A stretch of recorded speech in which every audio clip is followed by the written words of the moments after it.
And hello and welcome to my TED Talk. Today I'm going to be discussing how the use of the term daddy changed dramatically after the release of Hellraiser in 1987. Now, as you can see here in Exhibit A, the term daddy before Hellraiser was reserved to a father figure. You'd be like, "Can I have some milk, daddy?" And your daddy would be like, "Oh, yes, daddy will give you some milk." But after Hellraiser, the term became reserved more for the kinkies. And as we now have a demonstration from my good friend and fellow doctor, Zach, we will see how this term is changed.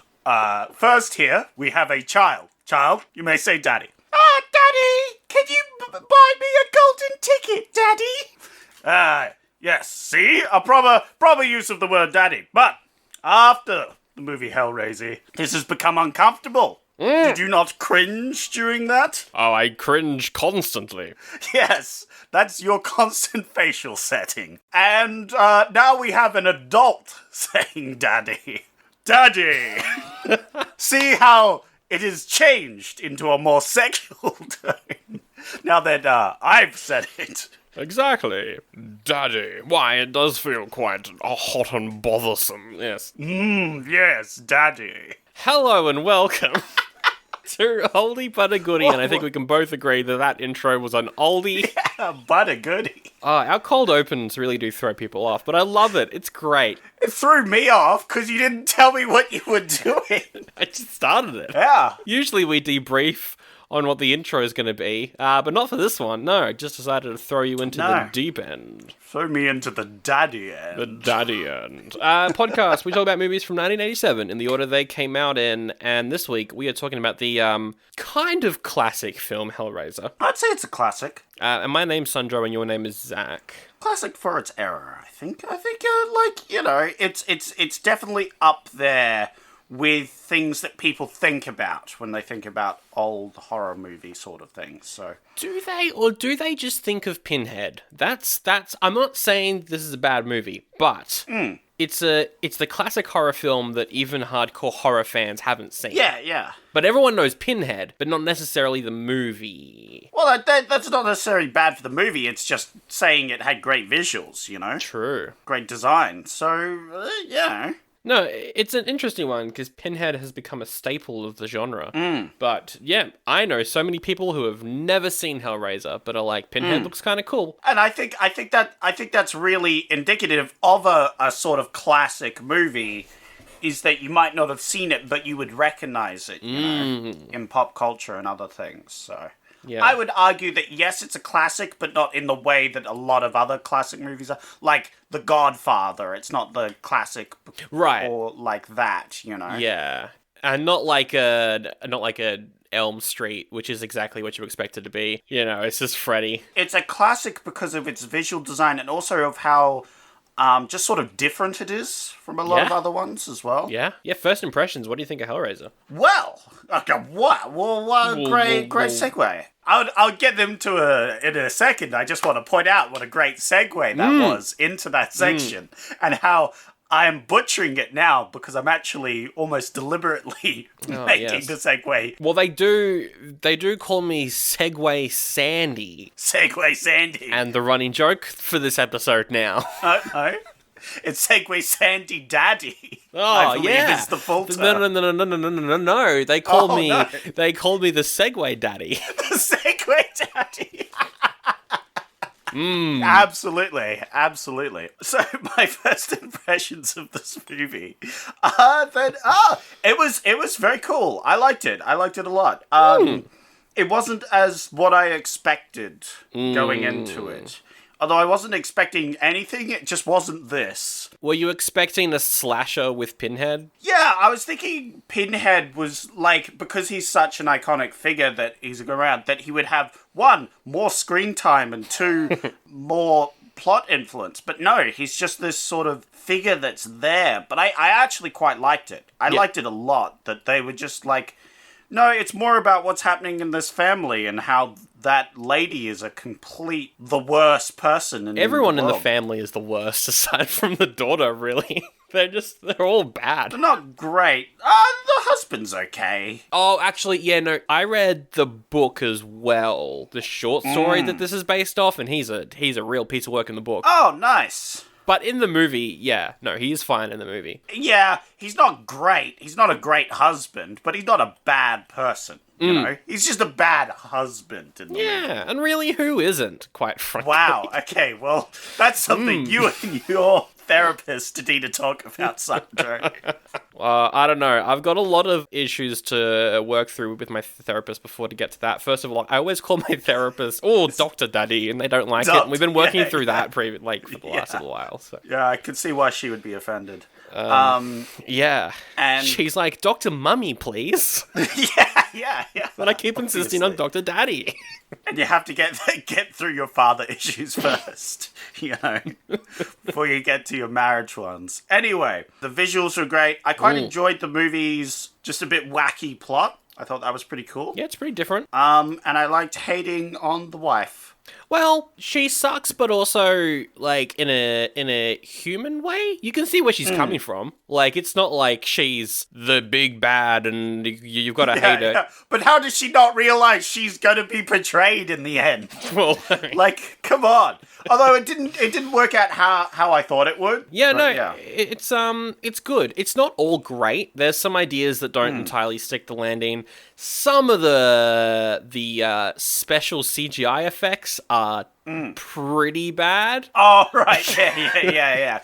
Yeah, well, I thought the effects were alright. They did it fine. Yeah. The practical effects were obviously way better than the CGI effects, and that was definitely an issue. But because the practical effects were so good, it makes the CGI effects look even worse. Quite bad, yeah. Yeah, than they even were. And it's quite a low-budget movie as well, and they did a good job getting around that. Like, all the practical effects are in shadows, which is quite good. There's one, the scorpion thing that didn't look amazing, because it was, like, quite close up. It didn't work as well, but it was still, it was very cool.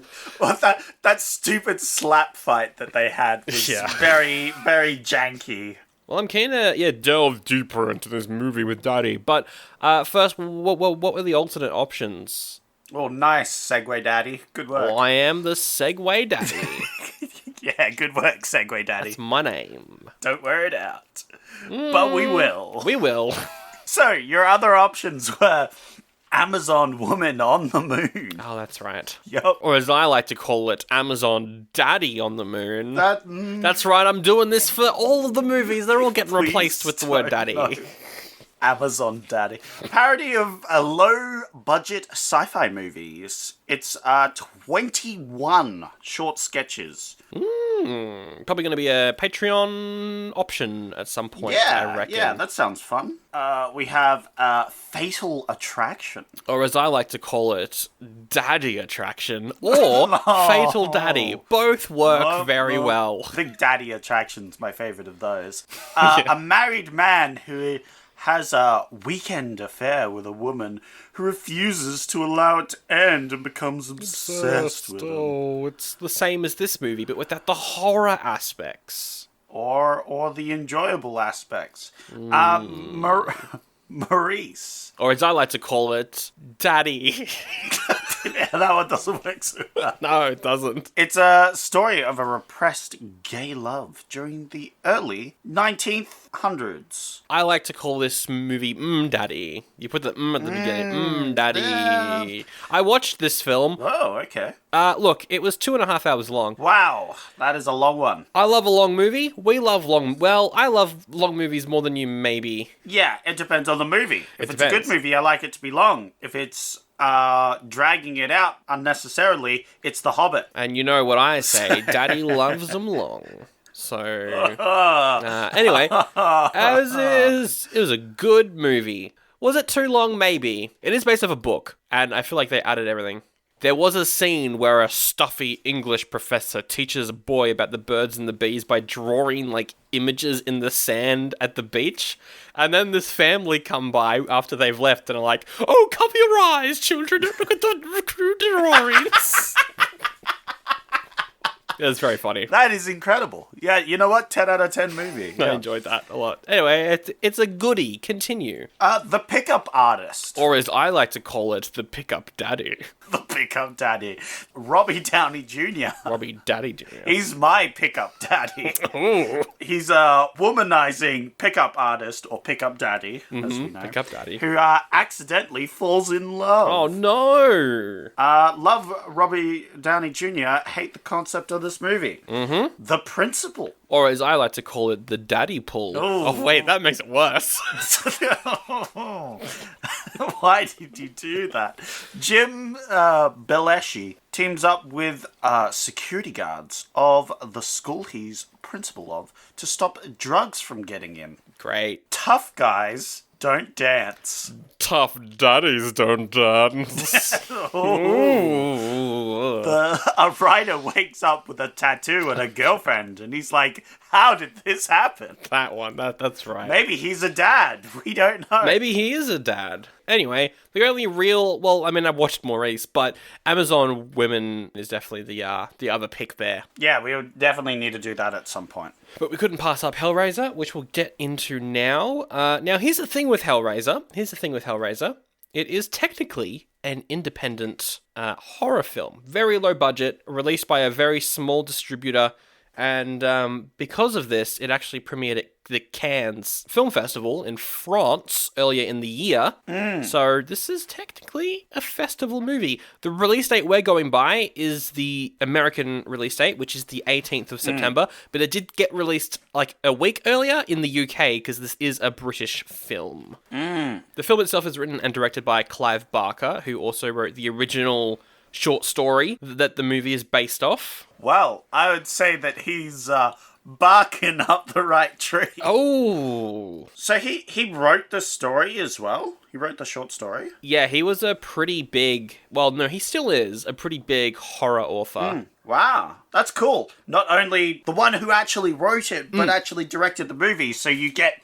That's I think sometimes that's the reason you get bad... is the people don't understand what made the book good and other things. So Yeah. I think he's done this one justice. He's done quite well. Yeah. I mean, it can go in many different ways. Like, for example, The Shining, that's incredible, but nothing like the book. And then Stephen King made his own adaptation that's closer to the book, and it's one of the worst things ever. Yeah, that's true. It can go the other way. It can go in different ways, but I think because it's based off a short story, there's a lot of room for things to change, for things to be expanded upon, and that does kind of suit quite well into the film format. And yeah, he did a really good job. Like, it's not the best directing that we've seen, but it's really solid, particularly how he, like, hides the practical effects and everything. Another one of the short stories that he wrote, The Forbidden, was turned into the Candyman franchise as well, and that new Candyman film just came out, and I'm pretty keen to see it whenever it's out. That's going to be a fun one. Yeah. So yeah. All right. And also, Clive Barker famously hates the fact that Pinhead was called Pinhead.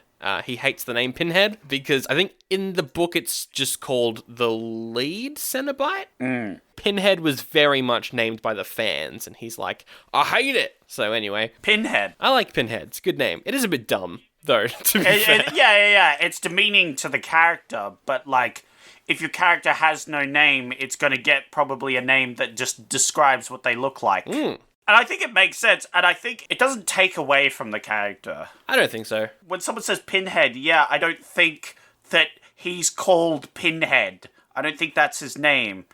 That's not what he writes on his ID, you know? That's not what it's on his ID. It's kind of like with Michael Myers, how technically he's called The Shape. What? The Shape? In the movie, like, he's called Michael Myers, obviously, because everyone knows who it is behind the mask, but him as a killer is called The Shape. Yeah, and then they were just like, fuck it, he's Michael Myers now, everyone knows that. For the cast, we've got Claire Higgins as Julia, the stepmother.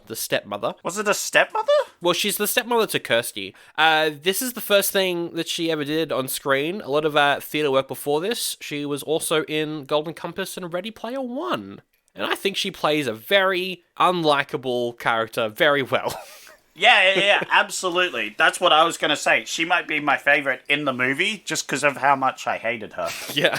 Yeah, she makes a very good, like, she's clearly just making the incorrect decisions almost all the time. But she also seems realistic, which makes you more angry. Yeah, you can see why she's doing things, where she's coming from. Which is what I like about this movie, is that, it is a bit more human rather than the characters are just meat sacks to get murdered. Yeah, and I think that what makes it maybe not so much scary, but a little bit more, like, disturbing, is that they seem more human, which means it could happen more readily, the decisions that they're making. Yeah. You know? Yeah, exactly. Like, you could see someone making the decisions she's making, and that makes you angry. How dare you make those decisions? Because that's often something that, like, people who watch horror films get angry at horror films about. Like, oh, I wouldn't walk in that room. I don't think there was ever a moment in this movie where I was like, oh, I wouldn't do that if I was that person. I think everyone made the right decisions for what their character was. Their character was? I think there was some for me, but I guess we'll get into that. The husband, Larry, is played by Andrew Robinson. In the book, he's called Rory. I don't know why they changed his name from Rory to Larry. I don't think it matters. I don't think it does either. He is Elam Garrick in Deep Space Nine. Oh, yeah. That's where I recognized him from. I like it. His daughter, Kirsty, is played by Ashley Lawrence. In the book, Kirsty is not their daughter, is instead a friend who has a crush on Rory. But is like, but Rory's married, but I'm gonna try and wreck the marriage. Oh, I see. It's like a love interest thing. Yeah, they go for, because there's already a love triangle in the movie. In the book, it's like a love square. There's 4 parts. I think it's a love pentagram. Oh, satanic. Sean Chapman plays Daddy himself, Frank, who hasn't done much, but he was in that spy movie, The Fourth Protocol, with Michael Caine, that was an option a little while ago. He was in that. Yeah, he was alright. He was cool. He looked very, spy-y. He was kind of doing that bad boy pick up chicks sort of thing, right? Yeah. Because that was his whole thing, was he liked to bang a lot. He's always searching for the next level of pleasure. Next level of pleasure. When he is a skinless boy, though, he's played by Oliver Smith, so 2 people plays Frank. Ah, yeah. I was going to ask if he was played by someone else. He really just goes in on calling himself Daddy as well. Like, he's so committed to this bit. I mean, so are we, to be fair, if you've noticed. Yeah. But so is society. Yeah. Society after this movie was forever changed, and everyone just used Daddy. I don't know. I don't know if it was this movie. You're very obsessed saying this movie. I don't think it was this movie. I think it was a slow change. But also, this movie doesn't use it very... I mean, I guess Frank's trying to bang the daughter. I guess that's kind of his motif, but, you know... Well, he does say, come to Daddy, in like a way that would imply, but also, I don't know. That could just be me projecting. He does say it in the way that we would say it now. Yeah. Which is creepy. But ahead of its time, quite frankly. Ahead of its time, yeah, I think. Yeah. Quite frankly. Comedy. Doug Bradley plays Pinhead. I think he's still playing in Pinhead. I don't know if he's going to be playing Pinhead in the remake, but we'll talk about the sequels at the end. I don't think he will. They can quite easily replace him with someone else, I think, and they'll do that. Oh, his face itself, though, is showing, so it is kind of recognizable. Yeah. But if they're remaking the franchise, then yeah, just get someone else. Get someone I feel young. like he'll be left to the wayside, which is a shame, because I think it was quite good. He's good. His voice is good. I like the Pinhead voice. Yeah. It was just that level of authority that was, like, believable. If for some reason you care, the other Cenobites are called the Chattering Cenobite, later redubbed the Chatterer. And he's got his teeth. I know the one, because he's doing his little teeth thing. The one with the glasses is called Butterball, for some reason. That's so funny, thinking about where Butterball, like, got wrecked by the house. Yeah. What an idiot. It really is. It's just a dum-dum. That's the one that's, like, the reason he doesn't speak during this film is whenever he speaks, all the other ones go, "Shut up, Butterball, you fucking idiot. Shut the fuck up. No one asked you." Exactly. He's the John Candy of the bunch. He's the, Yeah. And then the female Cenobite doesn't have a name. Oh. Doesn't have a name. We could call her Mummy Cenobite. Mummy. Well, she's got like her throat open, which looks amazing. So we could call her actually no, everything with the word throat or just feels no. No. How about Throat Mummy? I hate it. I hate it, but it's on brand with this whole universe. So 72% on Rotten Tomatoes, and the audience score is 72% as well. Wow, that's a consensus. That's the first time that's ever happened, I think. Yeah, I think that's the first time the audience score and the critic score has aligned exactly. Aligned exactly. It's very unusual. Also, IMDb, 7 out of 10. So close. Yeah, I think the consensus is that it is just like a very 7.7 out of 10, you know? Exactly. Yeah, a lot of the reviews at the time were like, looks incredible, super gory, special effects were a bit rushed, but it's not the worst thing we've seen. Some of the lines are a bit corny, but it's fine. Oh, yeah. But that only enhances the movie, I feel. It did cost a total of $1 million. Very cheap. Ooh. Very cheap. What do you think it made? Only 1 million. Wow, that's very impressive. Yeah. I mean, you were saying it was a cheap film, but even still, I Yeah. thought you'd say like 2 million, 3 million. Well, yeah, like the 1 million would be... It's mostly one location, like the house. Yeah. And then just the special effects, I guess. It's like the outfits. And it got released as like a indie, and then it got a worldwide release. Yeah, so I'm counting US, UK, and Canada. Their box office is the only numbers that I have, so I've just combined them all. Okay, their box. Yeah, okay. No, that gives me a good range. Doesn't count Australia, but we don't count as a country, so it's fine. Yeah, well, we don't exist. No. We're paid actors, remember? Fake. Sometimes I forget. Because I'm Canadian Zach. Yeah, 'cause so you're I'm Canadian not Zach. actually a paid actor, but now I'm pretending to be a paid actor. We've really It's weird. brought back the canon of this show in the last few episodes. Yeah.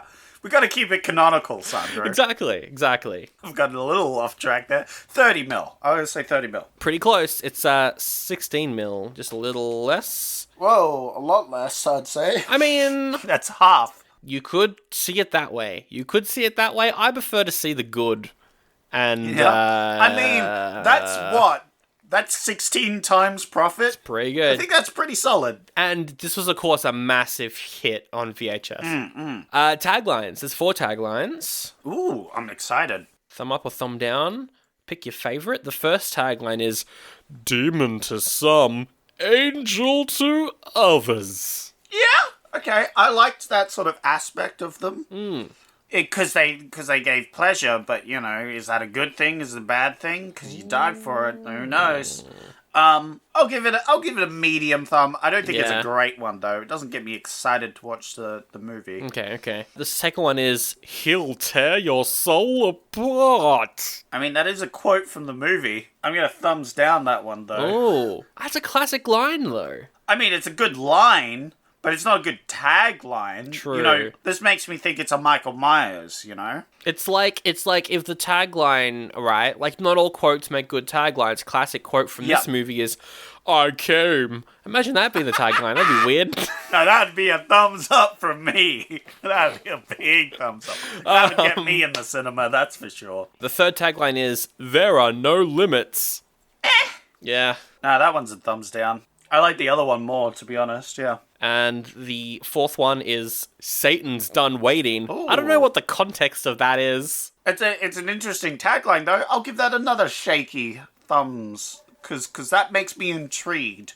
Although, it'd be before the movie, I would be intrigued by it. After the movie, I'd be mad at it. Yeah. Because it's clearly marketing trying to get you in. It's not great. I lied. There is a fifth tagline. Whoa! Bonus tagline. The fifth tagline's actually a pull quote from Stephen King. Oh, okay. And it's, all right. I have seen the new face of horror, and its name is Clive Barker. Pretty good. I like that. Big thumbs up. Big thumbs up. Hell yeah. Let's get into the movie itself. The font, just your classic white font on a black background. Nothing too fancy. You know what? That was a good segue, Daddy. Just saying. I just want to throw it out there before we get in there. Sorry. Yeah, I got distracted a little. Yeah, the font was good.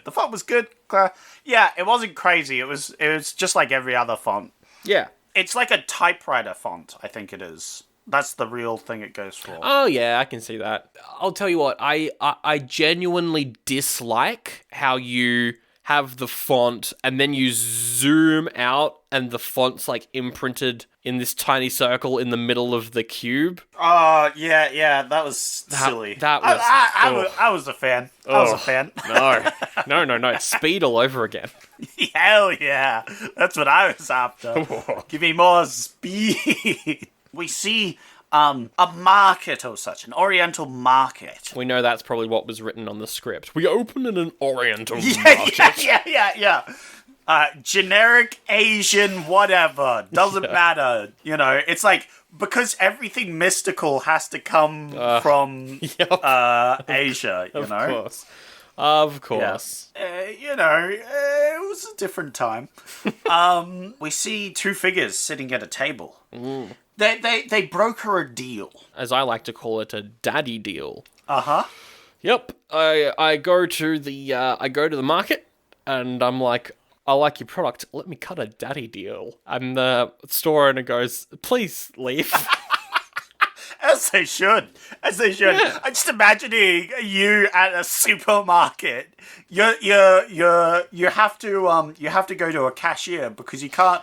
You've tried the electronic ones, but it just doesn't feel right trying to ask the electronic ones for a daddy deal. Exactly. You have to and the cashier's like, wait, are you trying to get a discount? You're no, like, I just want a daddy deal. It's $16.95. Is this cash or card? And also, I regularly announce myself as I'm going to the cashier as well. I'm like, Daddy's come to haggle. And they're all like, who is this person? I'm banned from so many supermarkets around the Coburg I was about area. to say, how many supermarkets don't allow you in anymore? All of them. Yeah. I feel like they would allow you in maybe 2 or 3 more times before they start recognizing you as the daddy dealer. Yeah. And oh no! I'm not the daddy dealer. That's Steve. Steve's the daddy dealer. Oh, I see. I just want the daddy deals. I see. Okay. Yeah. If we ever have an online store, the discount code should be daddy deal. No.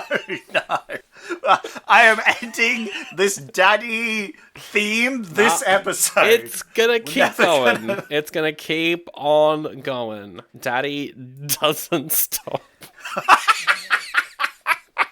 Quote, end quote. Ugh. Okay. So, he brokers this cube with a guy. He says, "What is your pleasure?"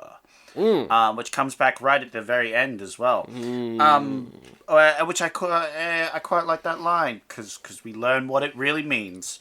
But he deals with this guy, and after he leaves, he buys this box. Yes. This cube. It is a puzzle cube. Oh, it's like a Rubik's Cube, but it's golden and not at all like a Rubik's Cube. Yeah, for those unfamiliar with puzzle boxes, they're usually some. It's like a Rubik's Cube, except not necessarily uniform in its twists and turns. Yeah. And the idea is you have to sort of figure out how to unlock it. That's the sort of puzzle in it.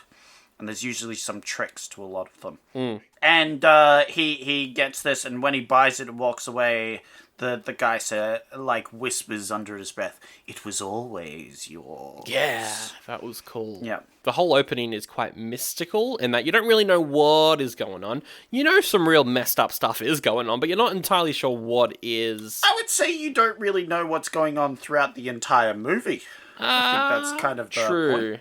True. I mean, there are points you obviously know what's happening, but I think the overall magical part of it, I think, is deliberately vague, and I like that. It is quite vague, which is good. I like the vagueness. Let your imagination fill stuff in.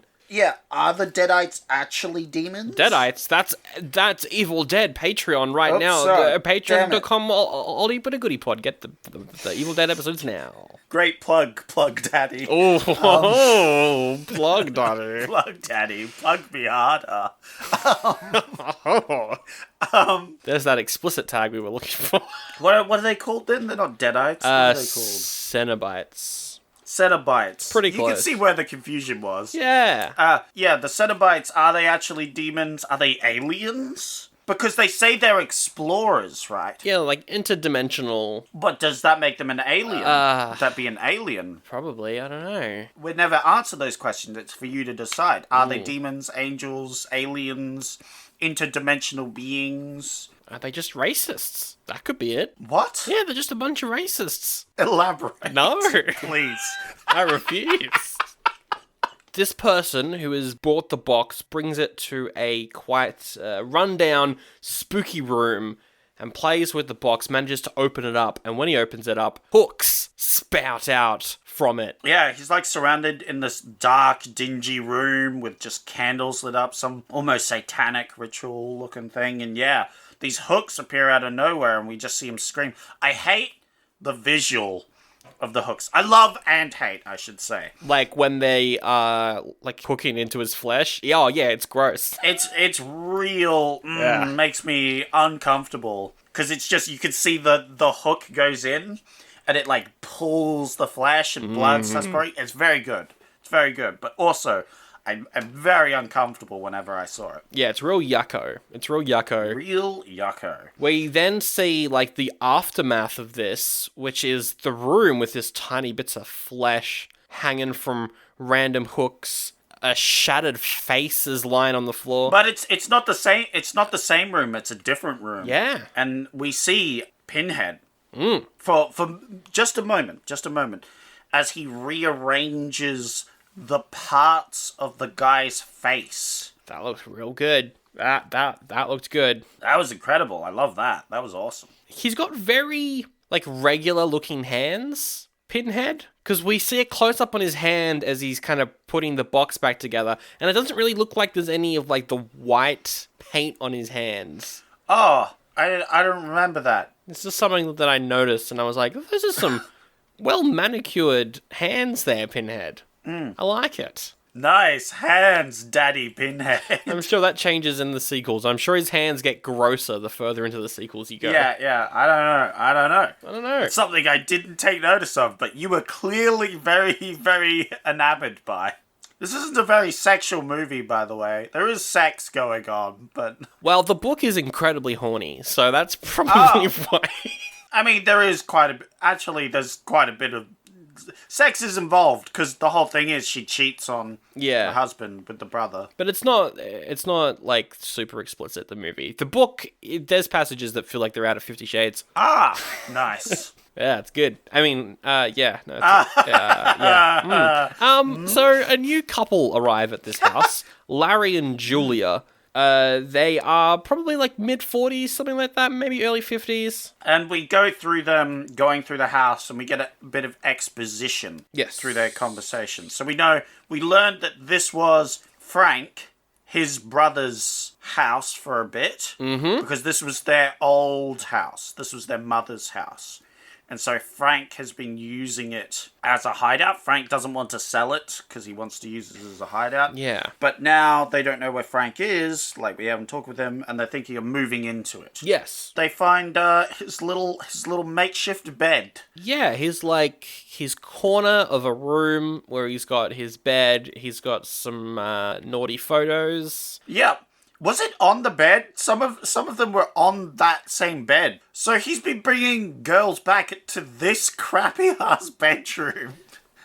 Yeah, that is a good point. Yeah. Unrealistic. The bedroom sucked. I wouldn't have banged him if I saw what was happening. But he is a bad boy. He's got a lot of charm, so maybe. We do see as well flashbacks in this moment as Julia is looking at the photos. We get flashbacks to when she met Frank. Frank showed up wet on her doorway. No, he wasn't the only one. Oh, and then they got together. And yeah, like I immediately just wrote down, wow, this is way less horny than the book. Though to be fair, it kind of couldn't go that far. Did you want half of this film devoted to just being a porno? Well, that's what the book is, though. But that's also what makes it... It's an interesting read, because it is very, very, very explicit. But the book as well does make it feel a bit more, I don't know, darker? Yeah. Books can always go into more detail than films can. Yeah. Whereas films have limited amount of time and things that they need to appeal to everyone. And classification as well. I mean, they had to remove some of the more gruesome moments of the film as well from cinemas. So there's that as well. It's the strengths and weaknesses of both mediums. Yeah. Books can go into more detail, whereas movies can have more of an impact with the visual and representation of stories. Yeah, exactly. And the movie does still have those underlying themes of, well, I mean, one of the main themes of the whole franchise is pleasure. So obviously that's an underlying theme, but you know, it still has that. Pleasure is the overall theme. Sex is an underlying theme of the pleasure itself. So I feel like it's more prevalent in the books, obviously, as the books are about pleasures and other things, but that's all right. I think they did all right with it. They did. You still get the idea. They get together. She falls in love with him for some reason. I don't know if it's love. I think it's just an obsession kind of her, because she's not like she's, I guess, in love with Larry. But not in a physical way, I guess, which she is with Frank. Yeah. Which does make it, like, more human, yeah. And it's, I like it because she's like a stuffy, proper lady. Yeah, very British. Yeah, but she gets it on with the hunky bad boy, you know. It's the classic sort of thing. And I think he does say as well, "Come to daddy," in that scene as well. Nice, great.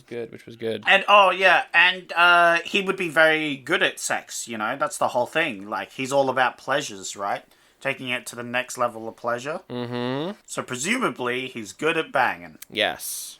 They don't ever really go into the BDSM stuff in this either. The what? But in the book, he's very much into that.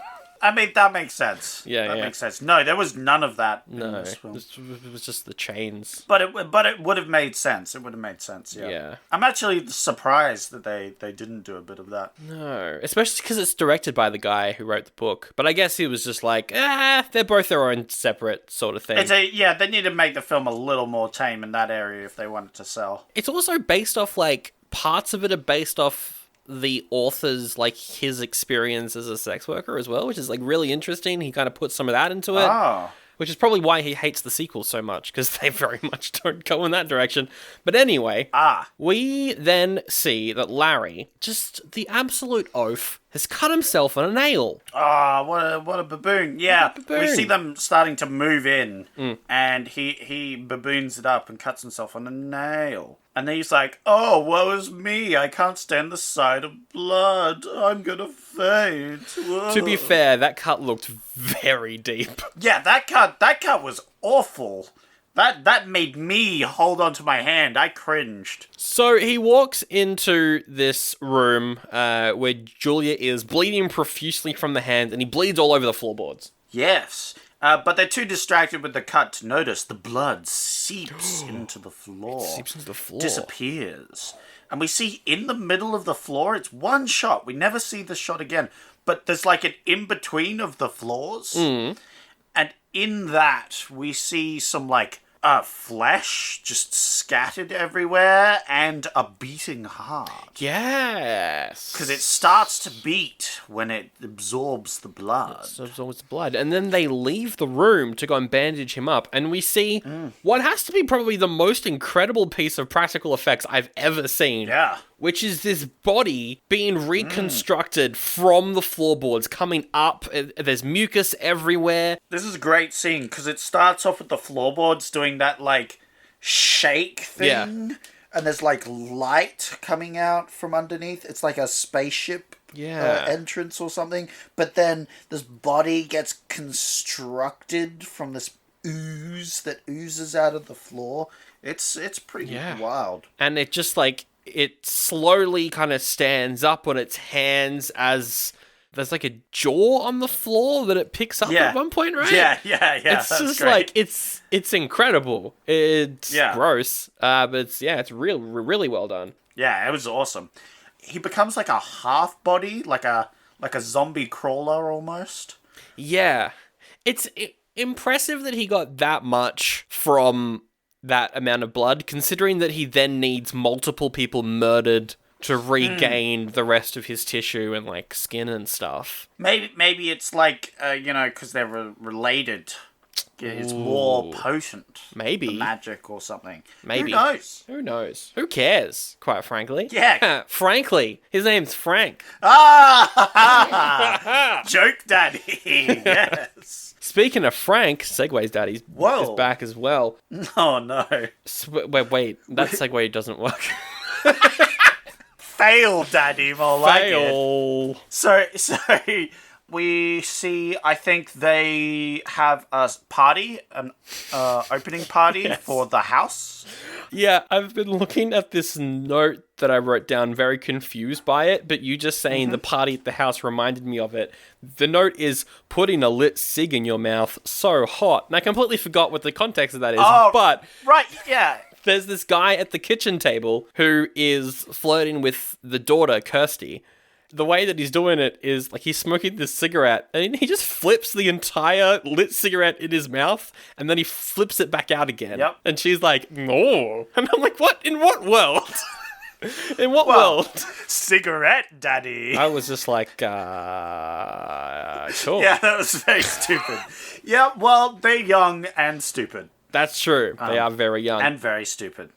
So yeah, they have this sort of dinner party thing where we see what's-her-face, the wife. She doesn't enjoy it, of course. No. I think she doesn't feel it because she's thinking about Frank. Yeah, all the memories have made her question stuff and bring up old memories. Yeah. All that stuff. She's having a domestic, whatever. She realizes that, oh no, I'm stuck in this marriage that I don't want to be in, I guess. Yeah, so she excuses herself from the dinner table, and does she go upstairs? I think she goes upstairs, right? She goes upstairs to the spooky room, and she goes in there, and I think Frank is just like, hey, what's up? Yeah, and she's like, ah!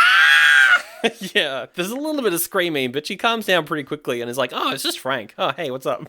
Oh, hey! Awkward! Oh, boyfriend Frank! Yeah, because at this point, he's got very minimal bones, so he would just be this... He'd be pretty small. Oh, hey! You're looking great! Hey. Yeah, Frank! And Frank's like, shut the fuck up, lady. I'm a fucking corpse. What the fuck are you on? What are you doing? You can't fool me. Anyway, bring me people to suck. Yeah, I mean, it's Frank, so really, it's not out of character. Suck up their blood, Suck up the blood.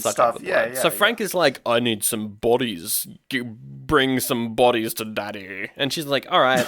Can we talk about the makeup for Frank, though? Yeah? He's so wet and gross. It's perfect. I was like, well, yeah. He looks like a walking body with no skin. It's good. Yeah. It's really good. It's very believable. Believable. Yeah. He looks like that thing you would find in like a medical classroom. Yes. Where it's like a dummy with all the flesh taken off. That's him. Yeah. That's what he looks like for a visual. Except more gross. Like slimy. He's like slimy with like parts of bodies and other things, 'cause he's like half grown in areas, so some places have muscles, some he's just bone. It's just Yeah, it's a real mess, quite frankly. I'm gonna keep doing it.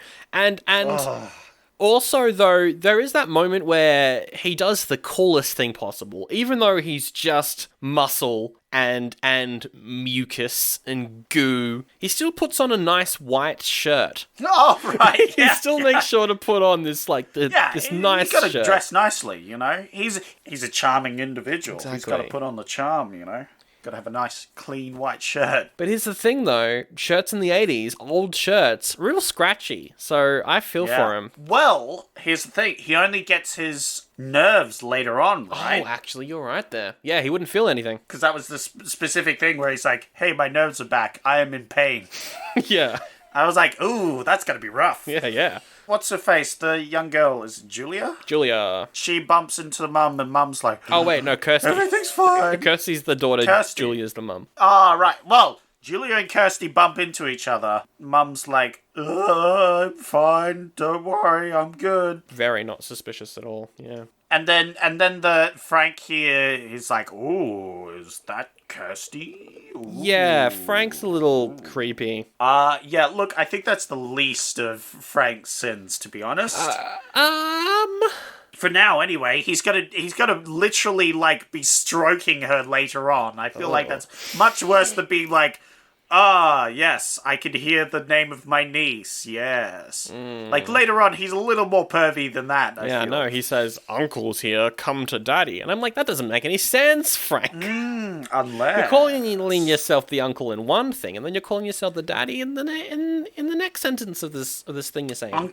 Uncles can be daddies. No, they too, can't. Sandro. No, uncles can't be daddies. No, the thing is, they can be uncle to some and daddies to others. And here's this. What if his name is Daddy? Then he's Uncle Daddy. Oh, right? if his name's Uncle Daddy. That sounds like a really bad Adam Sandler movie.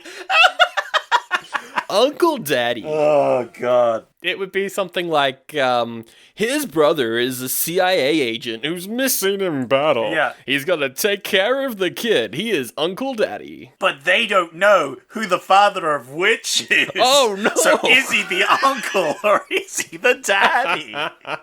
We really should write bad comedy movies from the early 2000s. Oh, absolutely. So they had a hangover thing where they, like, all banged and they don't know whose child is who. Yeah. This weird, like, virginity pact. They all lost it Yeah, at this party.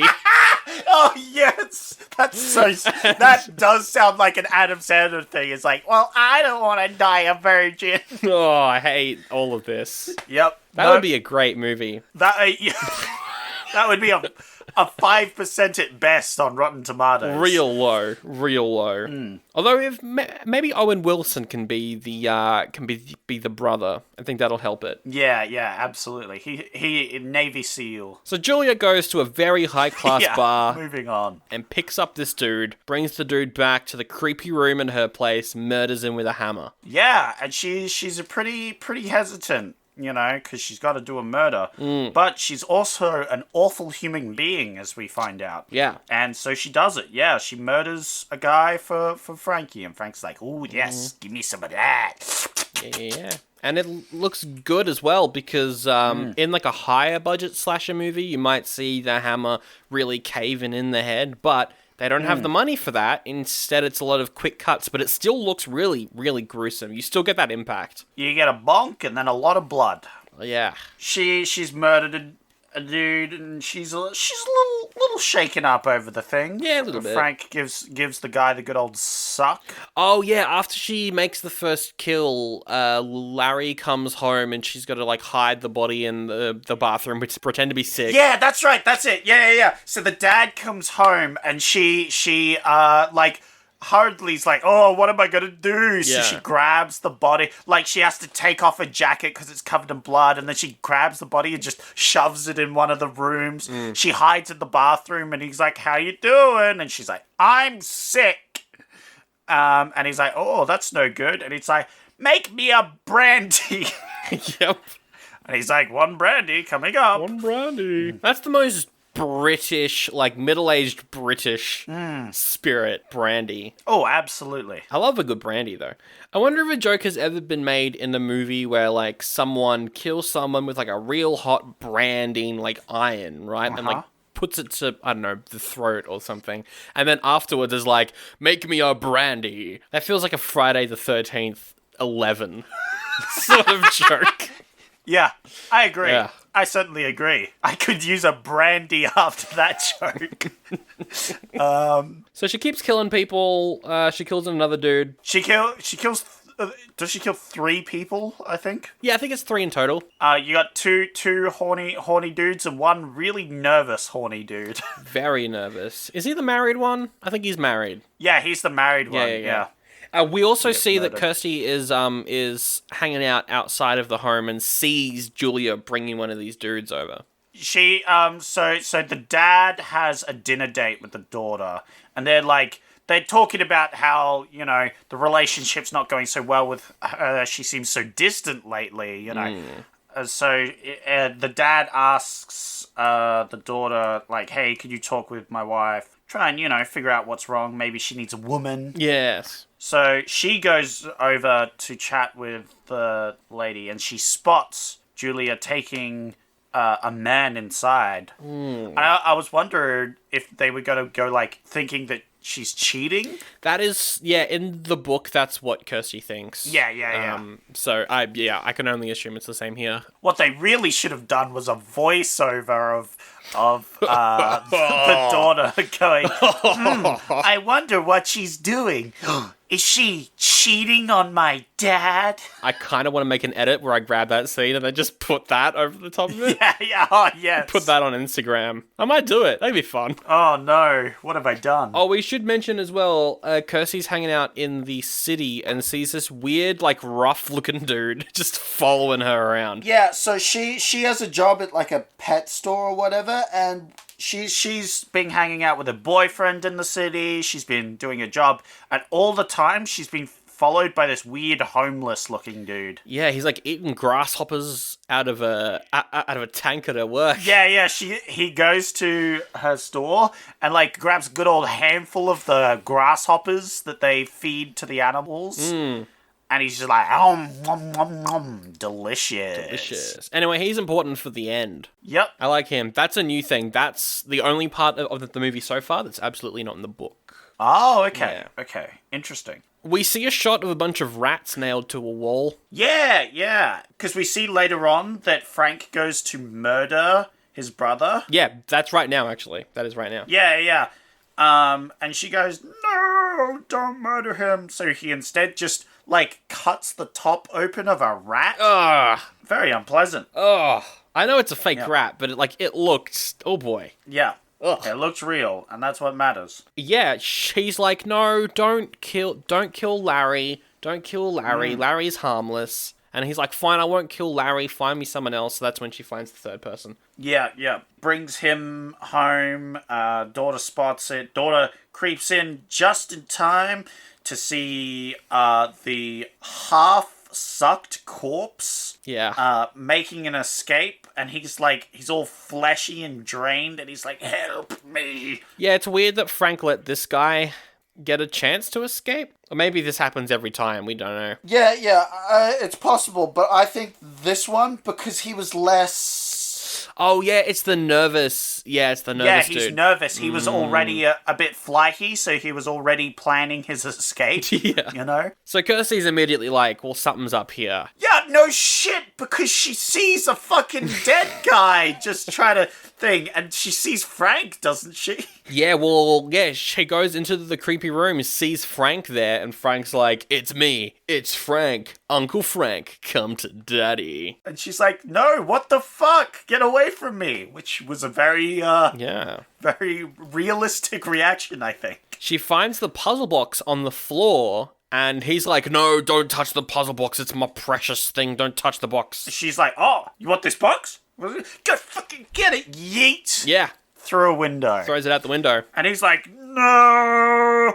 Now, I have a question for you, Sandro. Yeah, what is this question? While this is all going on, what is Julie doing? She's crying in the bathroom. She's real upset. Is she? No. She just kind of disappears. Yep. For a bit for this movie. I don't know where Julia went. Yeah. I guess she's hiding from maybe Kirsty. The movie just kind of forgets about her for a sec. Yeah. No, we don't get an explanation, so she just disappeared for a bit. Anyway, Kirsty throws the box out of the window, and Frank is knowing so much that he lets her run out of the room because he's so busy going no. And so she runs out of the house, and she's like, oh, I better pick up this cube while I'm on the way out. We get one part that I really, really didn't like. The only part of this movie, well, the scorpion thing as well. Why do you hate fetus scorpions so much? It was weird. That's coming up. But this part, she's walking through town with the box, and she's remembering events that just happened, and we get that dumb cliche. I genuinely dislike it, where we get the dialogue from Frank explaining something about the box that she overheard, but it's slowed down, it's in a deeper pitch, and we just heard this. We just heard it. There's no need to replay it. Oh, yeah, it was so dumb as well, yes. Give me the box. And she's like, wow, this box must be important. Yeah.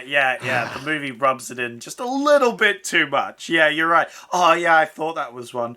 Because he says daddy in the flashback as well, so it's like, Dad, come to daddy. And I think that's when she passes out as well. She's walking down the street and just passes out. Which is incredible. And then you have some passers-by like, you okay? That's good. She wakes up in a hospital room and they give her the puzzle box, which is a very smart idea. Good work, doctors. They don't know, to be fair. But also, yeah. I don't know. Well, it's hers, so I don't think they can kind of like keep it from her. Yeah.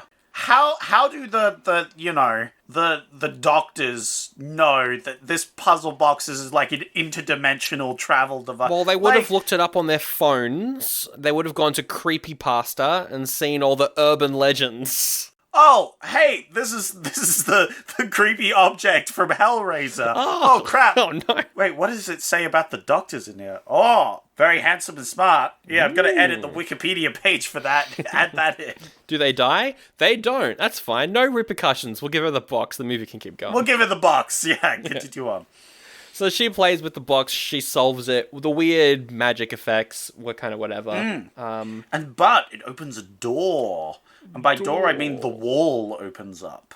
We see a corridor. It leads to a gothic hallway that she walks down. And she's like, ooh, creepy hallway that just opened up. Better walk through there. Yeah. Classic. Yeah. Look, I was saying earlier that there's no moments where characters do things that they wouldn't do in real life, but maybe this is one of them. That was what I was going to bring up, but I was also going to put out the point that maybe she is trying to escape the doctor's place, so maybe she thought this was a way out. True. And it sort of was, but also, don't go in creepy corridors that open up when you open magical boxes, kids. I would say just don't go in creepy corridors in general. Well, depends. Have you ever had a good experience in a creepy corridor? Oh, all the time. Oh, alright.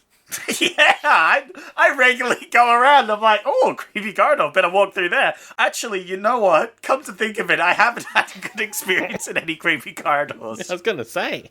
Wait a minute. At the end of this particular creepy corridor, though, is it's Fetus Scorpion. Fetus Scorpion baby, which is so obviously on a track, just like moving on a track. Yeah.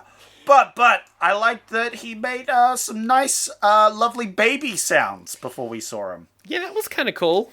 Yeah, I love it when horror movies add just random baby sounds for no reason. It's because babies are creepy. They are. Yeah. They are awful. Hellspawn, Hell Devil, Hell Satans. Hellraiser. Hellraisins. Hellbraiser. It's a brazier from hell. Yeah, I got that from the name, actually. He's braising beef, but he's from hell. Ooh. It's Gordon Ramsay's new show. Yeah, with a bit of hell raisins on top. Ooh, delicious. Yeah, with some hell raisins. They're raisins, but they were grown in hell. Yeah, okay. This is a terrible show idea. This is a terrible bit. Don't like this bit. Sorry. So she gets chased by the scorpion fetus. Yeah. And she runs back into the doctor's room, plays with the puzzle box. She's like, yeah, because it's something like if you don't solve it correctly, you get sent to this weird place with the demon baby scorpion. She closes that particular doorway and then opens up complete mayhem in the room. Like the IV bag is like overflowing and it like fills up so much that it bursts. Starts shooting blood everywhere. Yeah, the TV's going nuts. And Pinhead shows up and the goons, the squad. And Pinhead says the line, "The box. You opened it. We came." Ooh.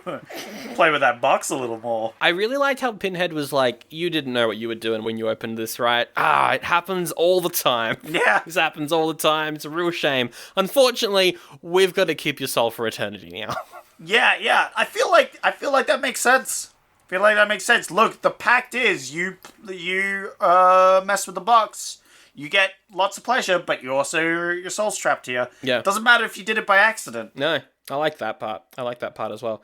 The glasses guy, Mr. Butterball, keeps licking his lips, and it's very disturbing. Now, here's the bit where I actually had the most problem. She goes, hey, you know Frank? Like, out of the blue? Like, wait, why did she bring up their uncle? Well, because he had the box. Yeah.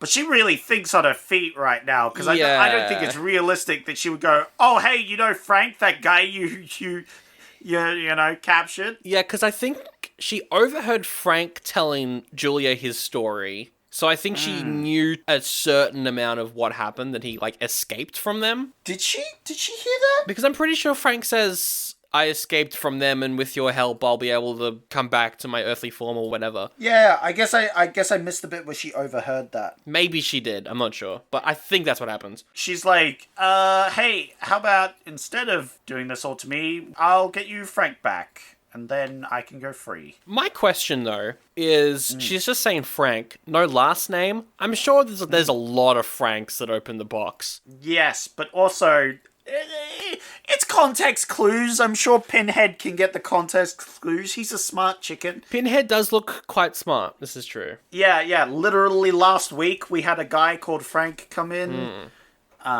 Looks related to this one here. Maybe that's the one she's referring to. But yes, he should have put on his glasses and go, Frank who? Which Frank? Last name, please. Which Frank? Frank? We've got a lot of Franks here, actually. Been around a couple of centuries, couple of millennias. Oh, you mean Frank Daddy? Yes, I see Frank Daddy right here on my list. Frank Daddy, yes. Frank Uncle Daddy. Frank Uncle Daddy. Middle name Uncle, last name Daddy. Daddy. Oh, that's weird. I see him checking out. I didn't even know that was a section on my book here. He's the only person who's ever checked out, actually. Well, that's not good. That's not good. We should get him back. No. All right, well, seeing as you put a good deal on us, young lady, we'll let you go for now. But if you double-cross us, or you know what I'm going to have to do to that soul, young missy?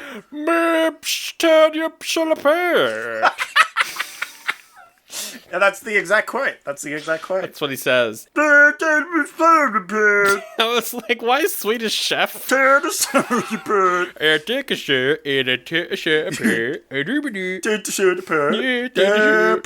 for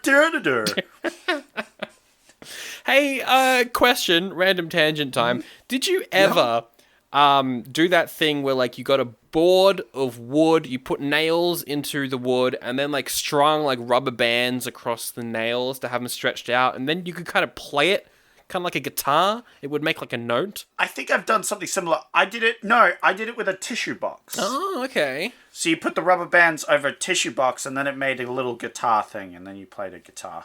If Pinhead did that to his head, he could be like a one-man band. He's just playing his head. He just puts... Oh, I see. I see where this was going. I was a little confused, but now I see. Yes. Yeah. He just has all these rubber bands, and then he's like...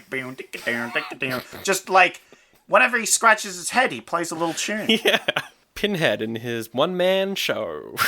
Yeah, Bandhead. Bandhead. Yeah, because not only is he a one-man band, he's also using rubber bands on his head. Bandhead. I like it. Smart.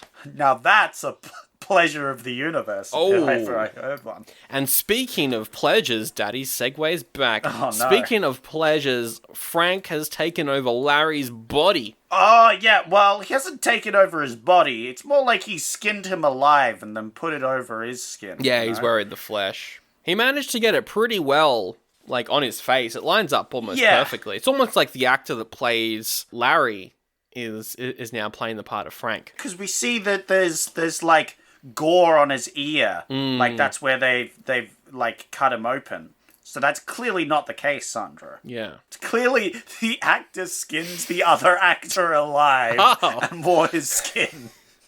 Oh, that's why none of these actors really did anything after this. Not because they went to do TV, like Deep Space Nine. No. The actors murdered each other. Yeah, the actors died to make this film. Just like every 5-year-old child believes. Any actor that died in the film had to die for the film. Always. So we do get a bit of a moment where the movie doesn't explain that it happens, so it's a little bit of a mystery. We don't. If you were maybe 10 years old, you wouldn't realize that Frank had taken over the guy's body. It's a bit obvious. Kind of obvious. But I like the little bit of a mystery there where she doesn't realize that it's Frank, not her dad. It's clear something's going on. She's certain something's going on, but she's not sure exactly what. So she wants to see, like, Frank's body, because so Frank tells her that Frank is dead.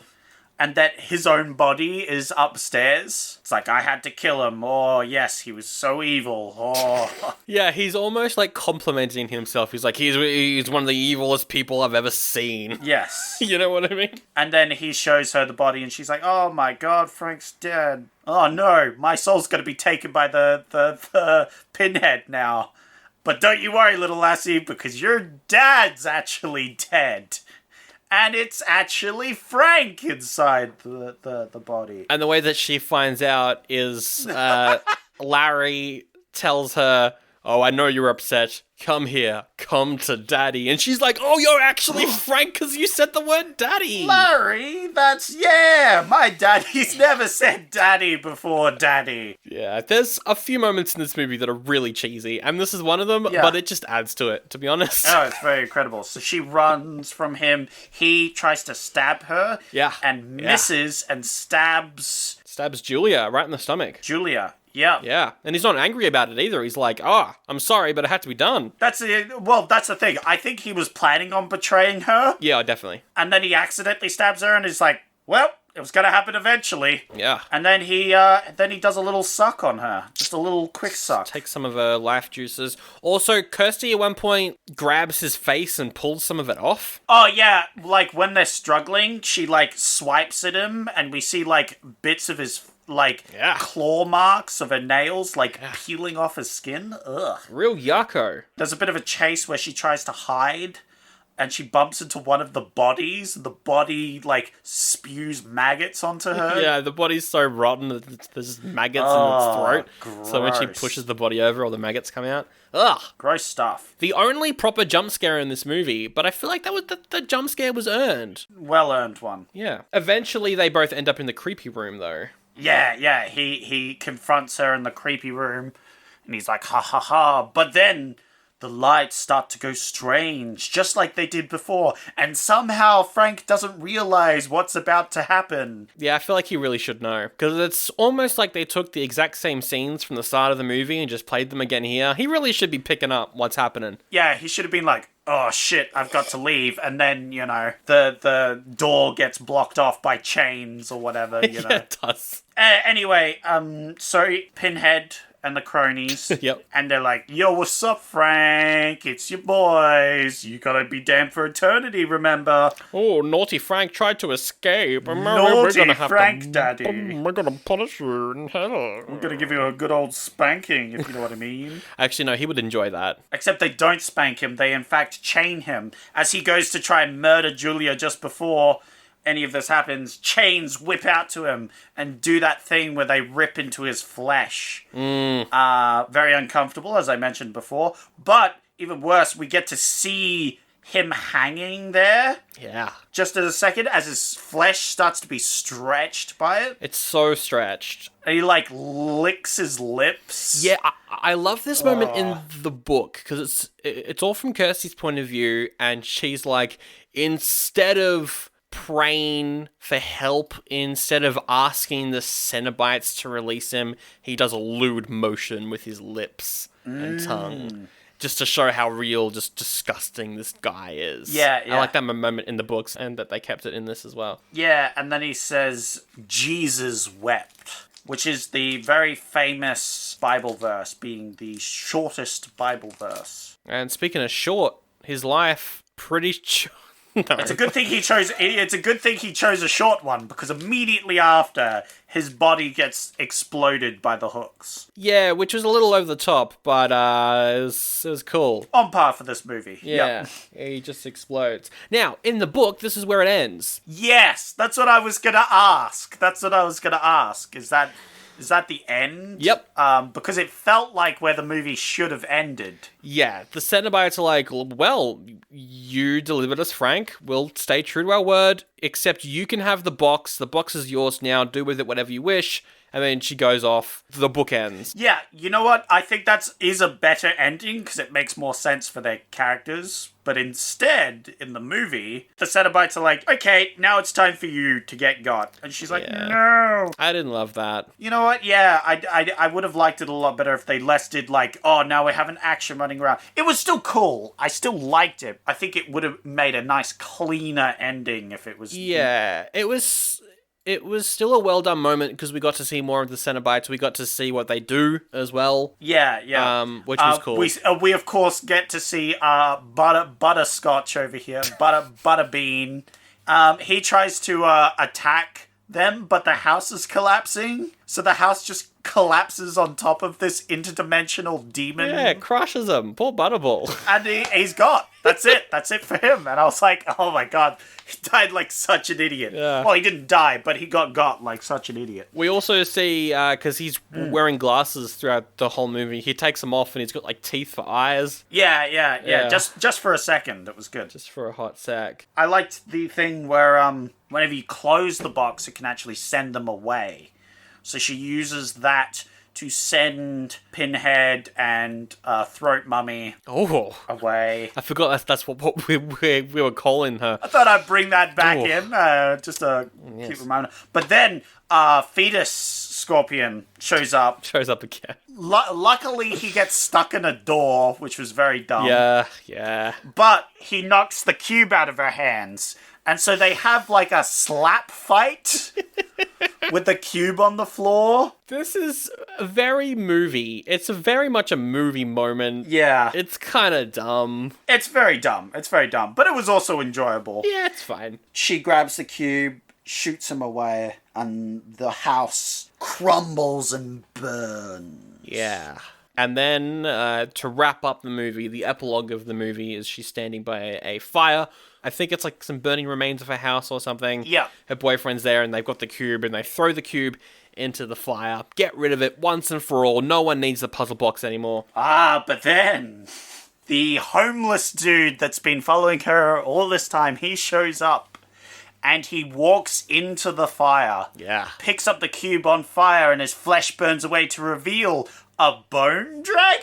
He is a bone dragon! And he flies away with the cube. So, I haven't seen any of the Hellraiser sequels. I've got no idea if they expand upon this, but, maybe an angel. That's a good theory, but we do see at the very end the Asian fella and the market. He has the cube back again. So that could be the dragon. It could be. That's another thing. No, I'm just saying, I think it's just a servant of the explorers that, like, just brings the cube back to the Asian guy so he could sell it to another person. Maybe. And that is Hellraiser right there. Dusting off our hands with that kinky flesh. Get it off our hands. Oh, it's a bit slimy. Ugh, gross. No way near as horny as the book, but still really good. It's got so many great ideas. The visuals, mostly incredible. Really good quotes. And a lot of daddy. And just a lot of daddy. I enjoyed it. I enjoyed it a lot. I definitely think if we get to the change remove section, change that ending to the book's ending, because I like the book ending a lot more.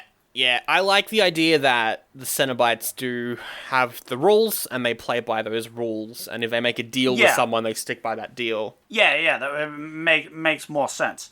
That being said, they obviously wanted, like, a sequel or some action for the end. Yeah. It's like a running, I guess, theme with book adaptations from the 80s, though. Like, the original version of Pet Sematary, the movie of Pet Sematary by Stephen King. The ending of that book is like 30 pages worth that they stretch out to be half an hour for the movie. And they have done kind of the same thing here as well. Like, just taken a tiny part and just stretched it to be like this massive end kind of action sequence. Yeah, they obviously wanted to make it more epic. But yeah, it's a goodie. It's definitely a goodie. Yeah, it's a goodie from me as well. Yeah. It's probably like 3.5, 4. It's not amazing, but it's solid. I'd say 7.7 out of 10. 7.7, yes. So that's, so you would remove and add kind of the ending, kind of swap that around. I like the sound of the ending in the books a lot more. I like the idea, as we discussed. I feel like that makes sense for them, that they're very rules-based. Yeah. And that's how they do these sort of things. So anything else I would change? No, that's probably it.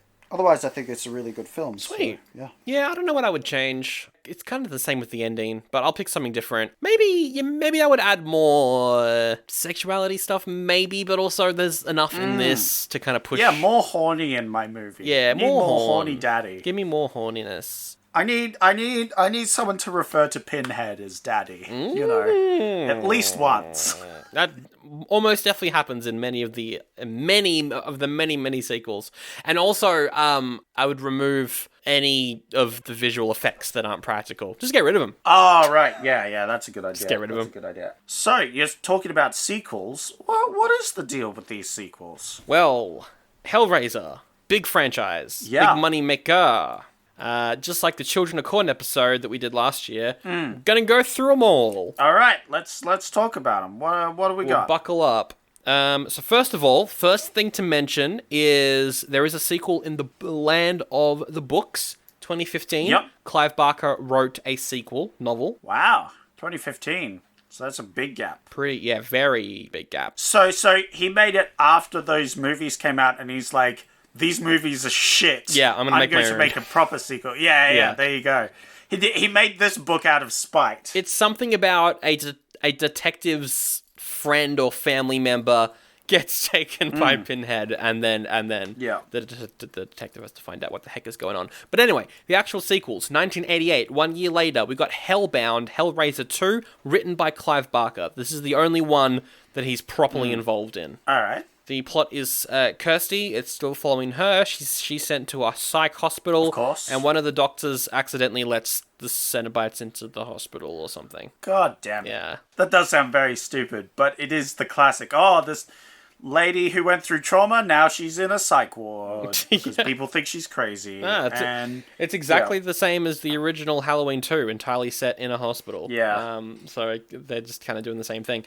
Apparently it's alright, though. Apparently the second one's not too bad. Yeah, I've heard that the first 3 were okay. Yeah. So number 3 is Hellraiser 3, Hell on Earth. Something about Pinhead's turning humans into new versions of Cenobites. Oh, yeah. And it's also like he's mainly on Earth. He's going on like a murder spree or something. It's more of a slasher, I think. Ah, interesting. The 4th one is Hellraiser Bloodline from 96. It's like 3 short stories. Oh.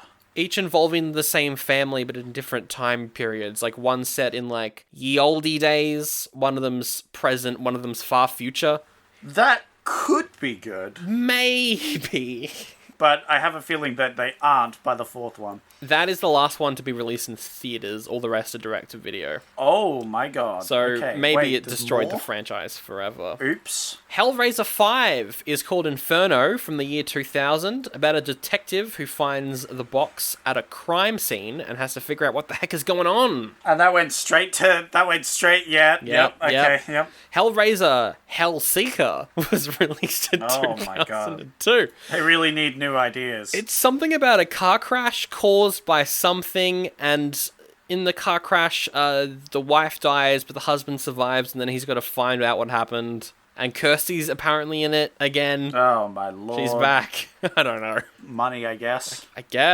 2005, Hellraiser Deader. Hellraiser Deader? Yeah, I know, it's awful. It's the worst title. The movies may have gone downhill, but the titles are the real victims of this. All the titles are awful. I'm not gonna lie. That's terrible. Yeah. A London reporter finds a group of people who claim they can bring back dead people. So I guess they use the power of the Cenobites or whatever to do it. I don't know. Yeah. Also in 2005, Hellraiser Hellworld. Wait, they put 2 out in 1 year? Yes, 2 out in 1 year. Yikes. If we're going to watch any of them, it's 2, 3, and maybe Hellworld. Because the concept is the best thing I have ever seen. Oh, crap. Hellworld. All right. You ready for the concept of Hellworld? Pinhead is back to torment computer hackers Oh no! who have opened a virtual lament configuration on the Hellworld website. So there's a virtual version of the puzzle box on a website. No, that's so stupid.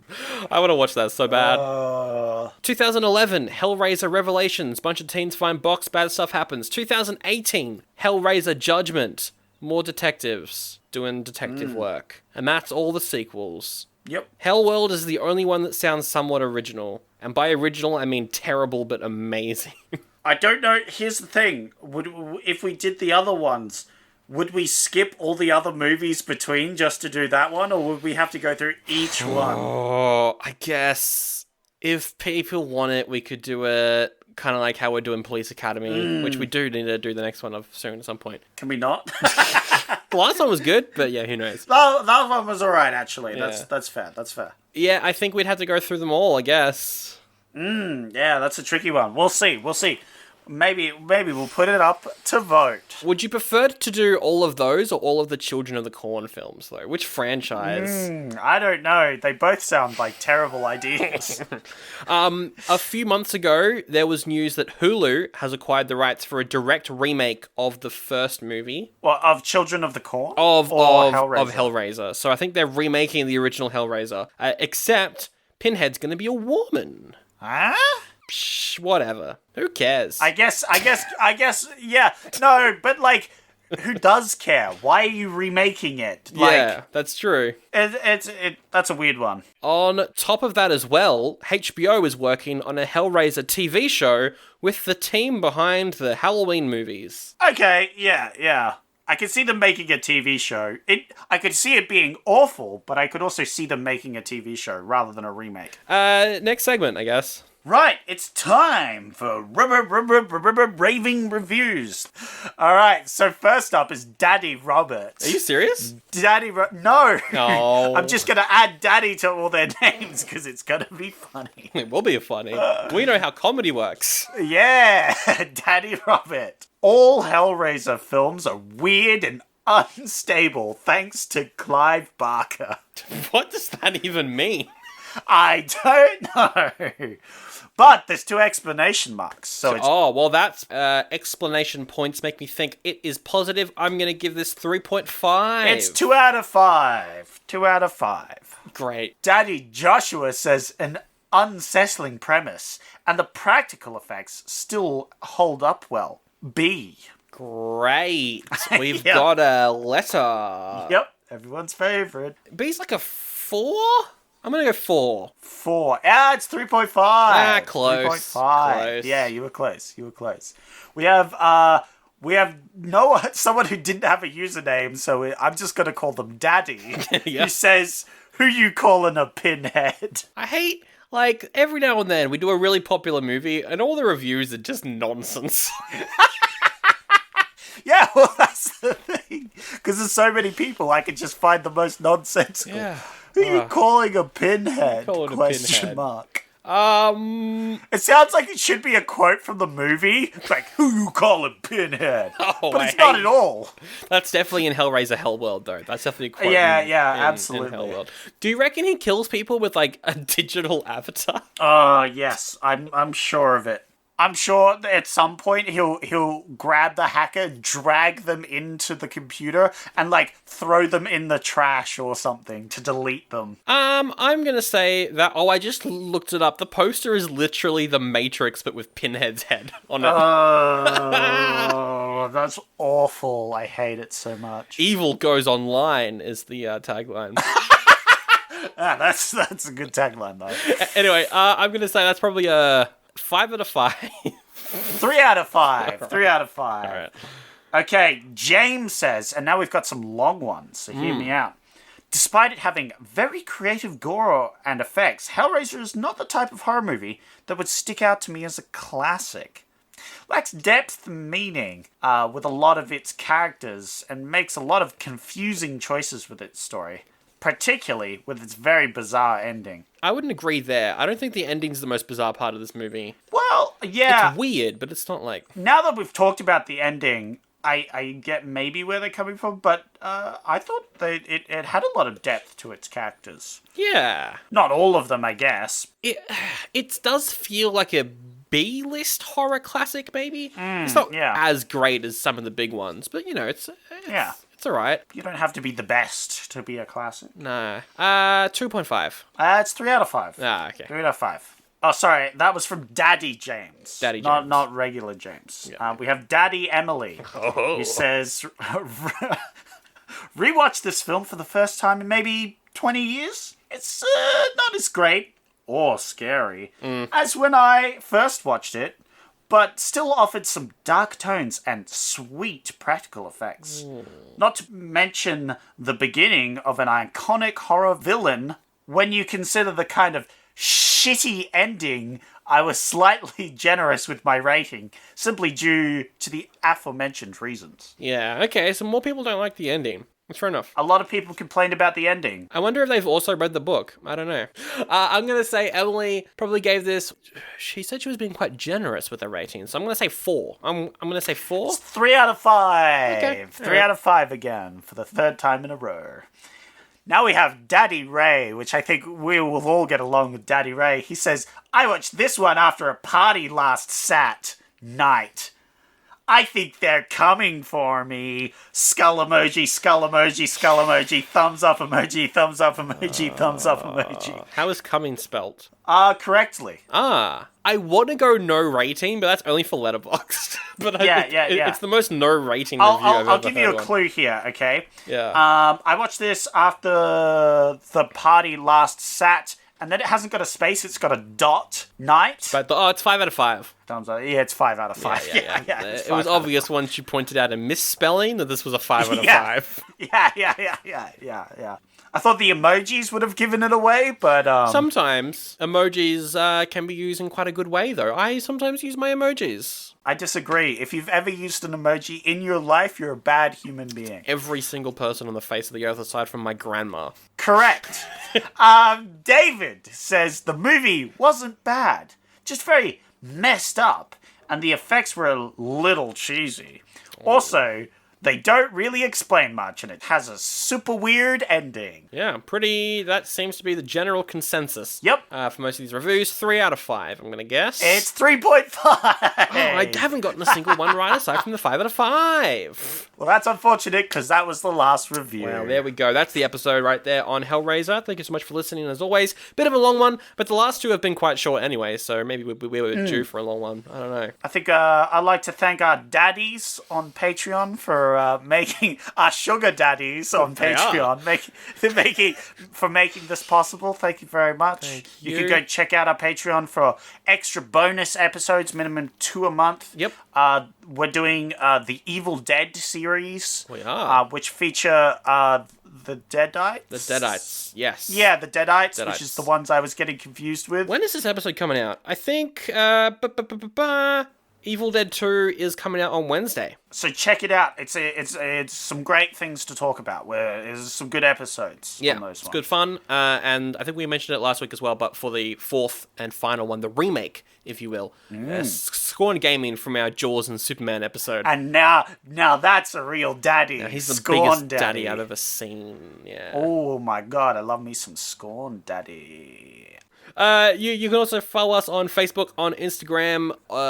We got an email address. We are on YouTube as well. That's sometimes updated and up to date. And also, if you want to review the show on iTunes, that helps get it out in front of a bunch of new people as well. So that would be greatly appreciated. Links to everything in the episode description. Now, Zach, you are picking next week's movie. Yeah. All right. What's my options? Tell me about them. Options, daddy. That's me, Options Daddy. Speaking of Options Daddy, that's right, Segway Daddy is still here as well. I'm both of them at the same time. I'm getting confused. Multiple daddies living inside one daddy. Your first option is called Best Seller, or as I like to call it, Daddy Seller. I'm not doing this again, actually. I'm ending it there. Please not. Not when I'm trying to pick them. It'll make you very confused. Yes. So what's this one called? Best Seller. It's about a hitman who works with an author to try and turn the hitman's life story into a book. So I guess he's probably recounting his life. Sounds kind of interesting, yeah. The Big Town is a movie where a gambler becomes romantically involved with 2 women. Oh my goodness. Oh my god, that's more than one. That's a no-no. What the heck? That's a naughty. That gambler sounds like a real daddy. No comment. You've got Inter Vista. Ooh. It's by Italian director Federico Fellini, one of the best directors of all time. Oh, yeah. He plays himself Ooh. in a movie where he's getting interviewed for a movie, and then weird stuff starts happening in the interview, Whoa. and he himself is reacting to it, but he also directed said movie. That is bizarre. And also, I feel like after you said all that, there should have been a blah, bucka, bucka, bucka, bucka, blah. Christopher Nolan wishes he could come up with something original like this. Yeah. Whoa! Shots fired! Alright, your 4th and final option is called Real Men. A CIA agent is teamed up with a citizen who looks identical to someone who has gone missing. They team up to find out the truth about a conspiracy that maybe involves aliens. What? I don't know. Wait. Oh, it involves aliens? Aliens? What? Maybe. That took a twist at the end. It also stars Jim Belushi, who was in that movie option from this week. Oh, right. Okay. Well, maybe we should give him a go. You want to give the Belushi a go? Yeah. I want to go on that Belushi, if you know what I'm saying. He's good in he's really good in the Twin Peaks miniseries. Oh, really? This sounds rather interesting. Okay. Yeah. Like, I wasn't on board, but when you said aliens and there's weird body swapping, maybe we do that one. Could be interesting. I like the sound of the third one as well, the director one. It sounds like it could also be quite artsy. Yeah, which we just did last week. So Yeah, yeah, exactly. So maybe we save that one for a Patreon at some point or something. maybe, or I'll just watch it. Or you could just watch it. Yeah, that would also work. See if it's any good. So Real Men next week. All right, we'll do that. Yeah. We're gonna wrap it up with the best quote from Hellraiser. Mine is gonna be, "Oh, the box. You opened it. Oh, we came." Well, my favorite quote is, "Who you calling Pinhead?" More like Pin Daddy. Yeah.